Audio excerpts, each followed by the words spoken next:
नमस्कार. मनोसंतुलन उपक्रमामध्ये आपलं सर्वांचं स्वागत आहे. मी डॉक्टर जितेंद्र गांधी.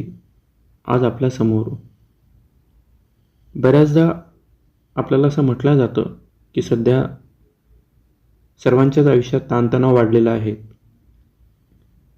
आणि मग जर तो ताणतणाव वाढला असेल तर माझ्या व्यक्तिगत आयुष्यामध्ये माझा ताणतणाव वाढलेला आहे का हे समजून कसं घ्यायचं.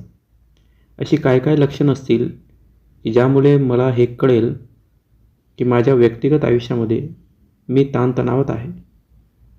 आणि जेवढ्या लवकर तुम्ही हे आयडेंटिफाय करणार, जेवढ्या लवकर हे तुम्ही समजून घेणार की मी ताणतणावात आहेत, तर त्या ताणतणावाचं नियोजन करणं हे तुम्हाला सोपे पडेल. बहुतांश वेळा असं लक्षात येतं की जे बेसिक मानसिक आजार असतात ते मुळातच ताणतणावातून निर्माण होतात. व्यक्ती आपला ताणतणाव ओळखू शकत नाही, त्याच्यावर उपाययोजना करू शकत नाहीत आणि त्याच्यातून बाहेर पडण्याचं व्यवस्थापन करू शकत नाहीत. त्यामुळे वर्षानुवर्ष कित्येक दिवस मनातला ताणतणाव ते सहन करत राहतात आणि त्या ताणतणावाचं पर्यावरण, त्या ताणतणावाचं रूपांतरण क्रॉनिक स्ट्रेसमध्ये निर्माण होतं. क्रॉनिक स्ट्रेस म्हणजे असा दीर्घकालीन ताणतणाव की जो आयुष्यामध्ये बऱ्याच दीर्घकालीन काळापासून आपण तो सहन करतोय आणि त्या ताणामधून आत्तापर्यंत बाहेर पडणं आपल्याला शक्य झालेलं नाहीत. जेव्हा एखादा व्यक्ती बऱ्याच काळासाठी सतत मानसिक किंवा भावनिक दबावाखाली राहतो त्याला आपण क्रॉनिक स्ट्रेस असं म्हणतो. या क्रॉनिक स्ट्रेसचे प्रचंड तोटे आपलं शरीर, आपलं मन, आपली बुद्धिमत्ता आणि आपलं एकंदरीतच जीवन सहन करत असतं. परंतु आपल्याला त्याची कल्पना नसते आणि त्याबद्दल आपण जागरूक पण नसतो. त्यामुळे आपला क्रॉनिक स्ट्रेस हा आपल्याला आयडेंटिफाय करता येत नाही व त्याच्यावर मात करता येत नाही. तर पुढच्या काही मिनिटांमध्ये आपण खरंच स्वतः क्रॉनिक स्ट्रेसमध्ये आहोत का हे कसं जाणून घ्यायचं, तर काही त्याची सिम्पटम्स असतात ते आपण स्वतः ऑब्झर्व करायला पाहिजे. पहिलं सिम्पटम्स असं असतं क्रॉनिक स्ट्रेसचं की प्रचंड शारीरिक थकवा, सतत गळल्यासारखं वाटतं, पुरेशी झोप होऊनही दिवसभर गळून गेल्यासारखं वाटतं, त्यामुळे शरीरामध्ये काही एनर्जीच नाही असं वाटतं. जर असं आपल्याला सातत्याने बऱ्याच दिवसापासून वाटत असेल तर आपण क्रॉनिक स्ट्रेसमध्ये आहात.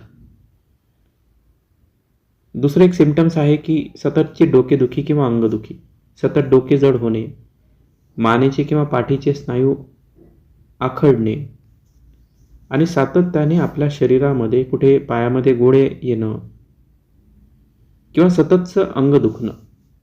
अशा पद्धतीची जर सिम्पटम्स असतील तर आपण तणावामध्ये आहात आणि विशेषतः क्रॉनिक स्ट्रेसमध्ये आहात.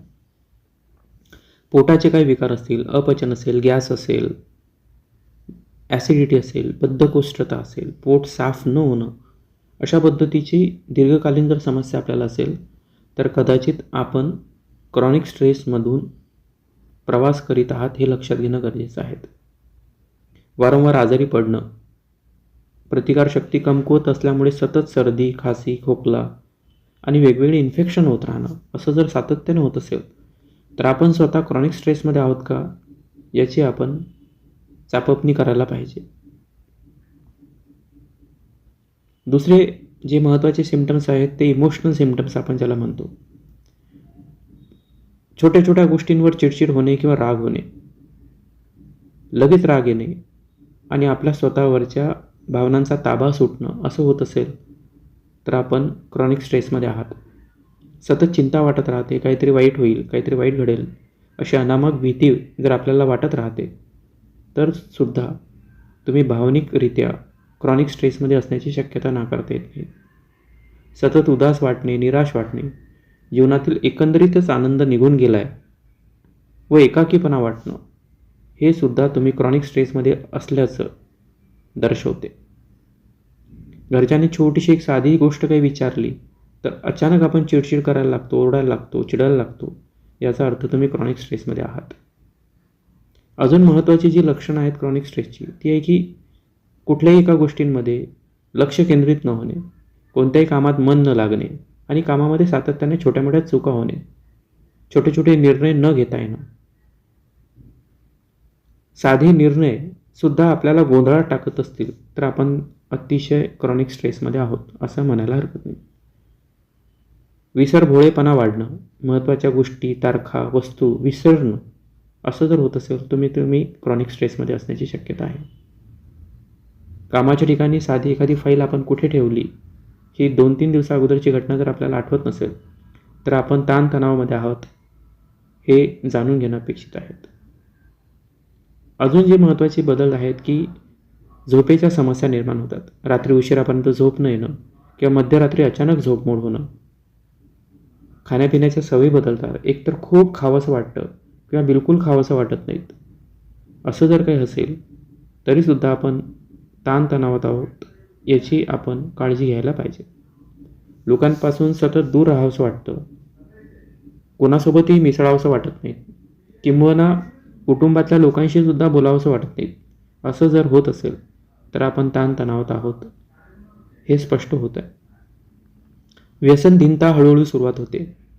एकतर खूप चहा प्यायचा, कॉफी प्यायचा, सिगरेट प्यायचा किंवा एक्स्ट्रीम सिच्युएशनमध्ये थोड्या प्रमाणात किंवा मोठ्या प्रमाणात अल्कोहोल सुरू करायचं आणि ते अल्कोहोल पिल्यानंतर थोडंसं बरं वाटतं, रिलॅक्स वाटतं, झोप लागते.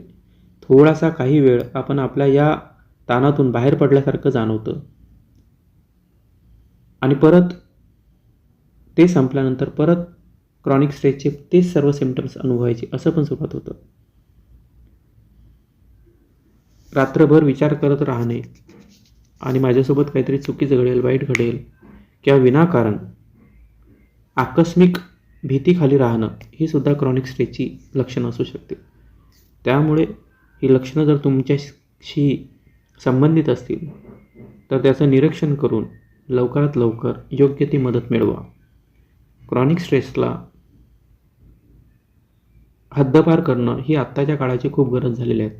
बरेच मोठे शारीरिक आजार, BP असेल, मधुमेह असेल, हार्ट अटॅक असेल, या संदर्भातले सर्व मोठे आजार हे ताणतणावामुळे वाढतात असा संशोधनातून निष्कर्ष आपल्या समोर आलेले आहेत. त्यामुळे सातत्याने ताणतणावामध्ये असणार, क्रॉनिक स्ट्रेसमध्ये असाल तर याच्यातून बाहेर पडणं केव्हाही शहाणपणाचं लक्षण ठरेल. आपल्याला ही क्लिप कशी वाटली? आपल्याला आवडल्यास इतरांना पण फॉरवर्ड करा. Thank you so much one and all.